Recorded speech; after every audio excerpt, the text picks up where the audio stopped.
ಸಮಸ್ತ ವೀಕ್ಷಕರಿಗೂ ಮಿಥುನ ರಾಶಿಯ ಮಾರ್ಚ್ ತಿಂಗಳ ಮಾಸ ಭವಿಷ್ಯದ ಕಾರ್ಯಕ್ರಮಕ್ಕೆ ಸುಸ್ವಾಗತ. ನಾವು ಮೊದಲಿಗೆ ಈ ಮಾಸದಲ್ಲಿ ನಡೆಯುವಂತಹ ಗ್ರಹಗಳ ಬದಲಾವಣೆಗಳ ಬಗ್ಗೆ ತಿಳಿದುಕೊಳ್ಳೋಣ. ಈ ತಿಂಗಳ 14ನೇ ತಾರೀಕಿನಂದು ರವಿ ಗ್ರಹ, 29ನೇ ತಾರೀಕಿನಂದು ಶನಿ ಗ್ರಹ ಮೀನ ರಾಶಿಗೆ ಪ್ರವೇಶವನ್ನು ಮಾಡ್ತಾ ಇರುವಂತದ್ದು. ಇದಿಷ್ಟು ಕೂಡ ಈ ಮಾಸದಲ್ಲಿ ನಡೆಯುವಂತಹ ಪ್ರಮುಖವಾದ ಗ್ರಹಗಳ ಬದಲಾವಣೆ. ಈಗ ನಾವು ಇದನ್ನೆಲ್ಲ ಆಧರಿಸಿ ಈ ಮಾಸದಲ್ಲಿ ಮಿಥುನ ರಾಶಿಯವರಿಗೆ ಯಾವ ರೀತಿಯಾದಂತಹ ಫಲ ಪ್ರಾಪ್ತಿಯಾಗಲಿದೆ ಅಂತ ಹೇಳಿ ಒಂದೊಂದಾಗೆ ನೋಡ್ತಾ ಹೋಗೋಣ. ಮುಖ್ಯವಾದ ವಿಷಯ ಏನು ಅಂತ ಹೇಳಿದ್ರೆ, ಈ ತಿಂಗಳ 29ನೇ ತಾರೀಕಿನಂದು ಶನಿ ಗ್ರಹ ಬದಲಾವಣೆಯನ್ನು ಹೊಂದುತ್ತಾ ಇರುವಂತದ್ದು.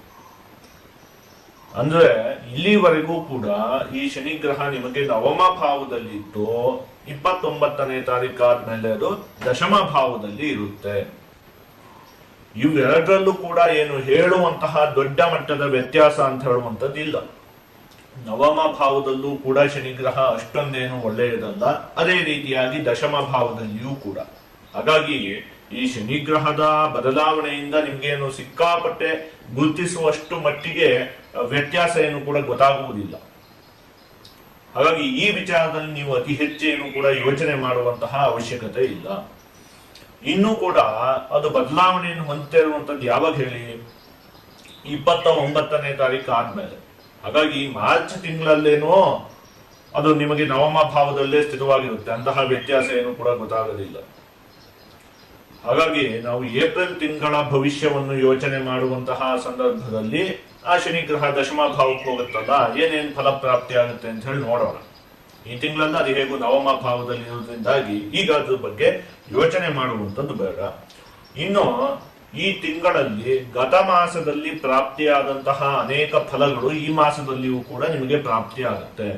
ಅದರಲ್ಲಿ ಮೊದಲನೇದಾಗಿ ಉದ್ಯೋಗಕ್ಕಾಗಿ ಹಣವನ್ನು ವ್ಯಯ ಮಾಡುವಂತಹ ಯೋಗ ನಿಮಗೆ ಇದೆ. ಅಂದ್ರೆ ನಾ ಇದನ್ನು ಹಿಂದಿನ ಮಾಸದಲ್ಲೂ ಕೂಡ ಯೋಚನೆ ಮಾಡಿದ್ದೆ. ನೀವೇನೋ ಒಂದು ಉದ್ಯೋಗ ಮಾಡ್ತಾ ಇರ್ತೀರಲ್ಲ, ಆ ಉದ್ಯೋಗವನ್ನು ಇನ್ನೂ ಕೂಡ ಚೆನ್ನಾಗಿ ಮಾಡುವುದಕ್ಕಾಗಿ ಒಂದಷ್ಟು ಹಣವನ್ನು ನೀವು ಅದಕ್ಕೆ ತೊಡಗಿಸ್ತೀರಿ.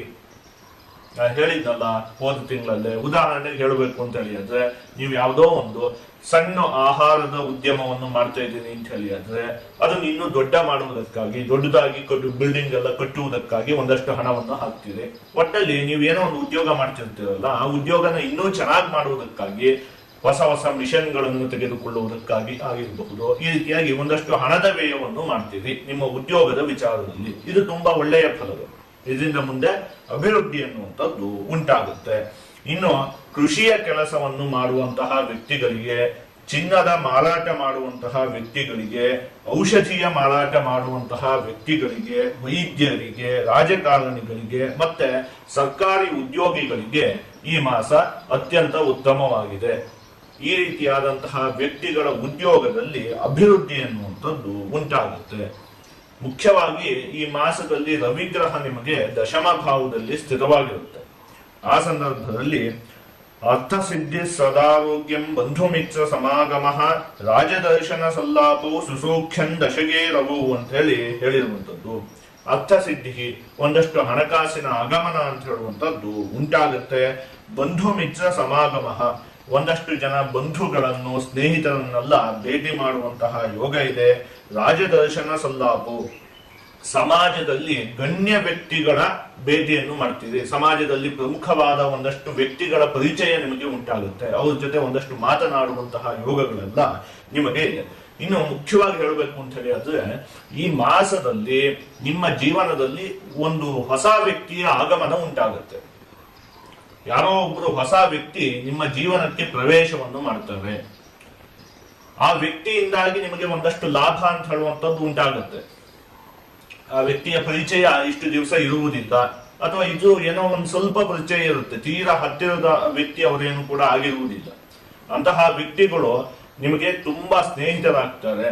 ಅವರಿಂದ ನಿಮಗೆ ಒಂದಷ್ಟು ಲಾಭ ಅಂತ ಹೇಳುವಂಥದ್ದು ಈ ಮಾಸದಲ್ಲೂ ಉಂಟಾಗುತ್ತೆ. ಇನ್ನು ಮುಂದೆ ಅವರಿಂದ ನಿಮಗೆ ಒಂದಷ್ಟು ಲಾಭ ಅಂತ ಹೇಳುವಂಥದ್ದು ಉಂಟಾಗುತ್ತೆ.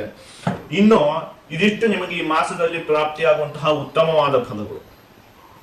ಈಗ ಈ ಮಾಸದಲ್ಲಿ ನೀವು ಒಂದೆರಡು ಮೂರು ವಿಚಾರದಲ್ಲಿ ಒಂದು ಸ್ವಲ್ಪ ಜೋಪಾನವಾಗಿರ್ಬೇಕಾಗುತ್ತೆ. ಈ ವಿಚಾರವನ್ನು ನಾನು ಹಿಂದಿನ ಮಾಸದಲ್ಲಿಯೂ ಯೋಚನೆ ಮಾಡಿದ್ದೆ. ಅದೇ ರೀತಿಯಾಗಿ ಈ ಮಾಸದಲ್ಲಿಯೂ ಕೂಡ ಈ ಒಂದೆರಡು ಮೂರು ವಿಚಾರದಲ್ಲಿ ನೀವು ಒಂದು ಸ್ವಲ್ಪ ಜೋಪಾನವಾಗಿರ್ಬೇಕಾಗುತ್ತೆ. ಒಂದನೇದು, ಕುಜಗ್ರಹ ನಿಮ್ಮ ರಾಶಿಯಲ್ಲೇ ಸ್ಥಿರವಾಗಿದೆಯಲ್ಲ, ಹಾಗಾಗಿ ಏನ್ ಹೇಳಿ, ಚೂಪಾದಂತಹ ಆಯುಧಗಳನ್ನು ಬಳಸುವಂತಹ ಸಂದರ್ಭದಲ್ಲಿ ಕತ್ತಿ, ಚಾಕು, ಈ ರೀತಿಯಾದಂತಹ ಆಯುಧಗಳು ಮತ್ತೆ ಬೆಂಕಿಗೆ ಸಂಬಂಧಪಟ್ಟಿರುವಂತಹ ವಿಚಾರದಲ್ಲಿ ನೀವು ಈ ಮಾಸದಲ್ಲಿ ಒಂದು ಸ್ವಲ್ಪ ಜೋಪಾನವಾಗಿ ಇರಬೇಕಾಗುತ್ತೆ. ಇನ್ನು ವಾಹನಕ್ಕೆ ಸಂಬಂಧಪಟ್ಟಿರುವಂತಹ ವಿಚಾರದಲ್ಲಿಯೂ ಕೂಡ ಒಂದು ಸ್ವಲ್ಪ ಜೋಪಾನವಾಗಿರ್ಬೇಕಾಗುತ್ತೆ. ಇನ್ನು ನೀವು ಕುಟುಂಬಕ್ಕೆ ಅತಿ ಹೆಚ್ಚು ಸಮಯವನ್ನು ಕೊಡಬೇಕಾಗುತ್ತೆ. ಯಾವಾಗ್ಲೂ ಕೆಲಸ ಅಂತ ಹೇಳಿ ಕೆಲಸದಲ್ಲೇ ತೊಡಗಿರುವಂತದ್ದಲ್ಲ, ಕುಟುಂಬದ ಸದಸ್ಯರಿಗೂ ಒಂದಷ್ಟು ಸಮಯವನ್ನು ನೀವು ಕೊಡಬೇಕಾಗುತ್ತೆ. ಇದಿಷ್ಟು ಕೂಡ ಹೋದ ಮಾಸದಲ್ಲಿ ಯೋಚನೆ ಮಾಡಿದಂತೆ ಈ ಒಂದೆರಡು ಮೂರು ವಿಚಾರದಲ್ಲಿ ನೀವು ಜೋಪಾನವಾಗಿರ್ಬೇಕಾಗುತ್ತೆ. ಈಗ ಇದಿಷ್ಟನ್ನು ಕೂಡ ಒಟ್ಟುಗೂಡಿಸಿ ಒಂದೊಂದೇ ವಿಚಾರದಲ್ಲಿ ಈ ಮಾಸದಲ್ಲಿ ಯಾವ ರೀತಿಯಾದಂತಹ ಫಲಪ್ರಾಪ್ತಿಯಾಗಲಿದೆ ಅಂತ ಹೇಳಿ ನೋಡ್ತಾ ಹೋಗೋಣ. ಆರೋಗ್ಯಕ್ಕೆ ಸಂಬಂಧಪಟ್ಟಿರುವಂತಹ ವಿಚಾರದಲ್ಲಿ ಯಾವುದೇ ದೊಡ್ಡ ಮಟ್ಟಿನ ಸಮಸ್ಯೆ ಅಂತ ಹೇಳುವಂತದ್ದು ಇಲ್ಲ. ಚರ್ಮಕ್ಕೆ ಸಂಬಂಧಪಟ್ಟಿರುವಂತಹ ಆರೋಗ್ಯದ ವಿಚಾರದಲ್ಲಿ ಒಂದು ಸ್ವಲ್ಪ ನೀವು ಜೋಪಾನವಾಗಿರ್ಬೇಕಾಗುತ್ತೆ. ಕುಟುಂಬಕ್ಕೆ ಸಂಬಂಧಪಟ್ಟಿರುವಂತಹ ವಿಚಾರದಲ್ಲಿ ಚೆನ್ನಾಗೇ ಇದೆ, ಆದರೆ ಕುಟುಂಬದ ಸದಸ್ಯರಿಗೆ ನೀವು ಒಂದಷ್ಟು ಸಮಯವನ್ನು ನೀಡಬೇಕಾಗುತ್ತೆ. ವಿದ್ಯೆಗೆ ಸಂಬಂಧಪಟ್ಟಿರುವಂತಹ ವಿಚಾರದಲ್ಲಿ ಉತ್ತಮವಾಗಿದೆ. ಹಣಕಾಸಿಗೆ ಸಂಬಂಧಪಟ್ಟಿರುವಂತಹ ವಿಚಾರದಲ್ಲಿ ಹಣಕಾಸಿನ ವ್ಯಯ ಉಂಟಾಗುತ್ತೆ. ಯಾವುದಕ್ಕಾಗಿ? ಉದ್ಯೋಗದ ವಿಚಾರಕ್ಕಾಗಿ, ನಿಮ್ಮ ಉದ್ಯೋಗವನ್ನು ಅಭಿವೃದ್ಧಿ ಮಾಡುವುದಕ್ಕಾಗಿ ನೀವು ಒಂದಷ್ಟು ಹಣದ ವ್ಯಯವನ್ನು ಮಾಡ್ತೀರಿ. ಇನ್ನು ಉದ್ಯೋಗಕ್ಕೆ ಸಂಬಂಧಪಟ್ಟಿರುವಂತಹ ವಿಚಾರದಲ್ಲಿ ಈ ಮಾಸ ಉತ್ತಮವಾಗಿದೆ. ಈಗ ಈ ಮಾಸದಲ್ಲಿ ಆದಷ್ಟು ನೀವು ಸುಬ್ರಹ್ಮಣ್ಯ ಸ್ವಾಮಿಯ ಆರಾಧನೆಯನ್ನು ಮಾಡಬೇಕು. ಹೀಗೆ ಮಾಡೋದ್ರಿಂದ ನಿಮಗೆ ಯಾವುದೇ ಅಶುಭ ಫಲ ಅಂತ ಹೇಳುವಂಥದ್ದು ಪ್ರಾಪ್ತಿ ಆಗುವುದಿಲ್ಲ. ಜೊತೆಗೆ ಎಲ್ಲಾ ಶುಭ ಫಲಗಳು ಕೂಡ ಸಂಪೂರ್ಣವಾಗಿ ಪ್ರಾಪ್ತಿಯಾಗುತ್ತೆ.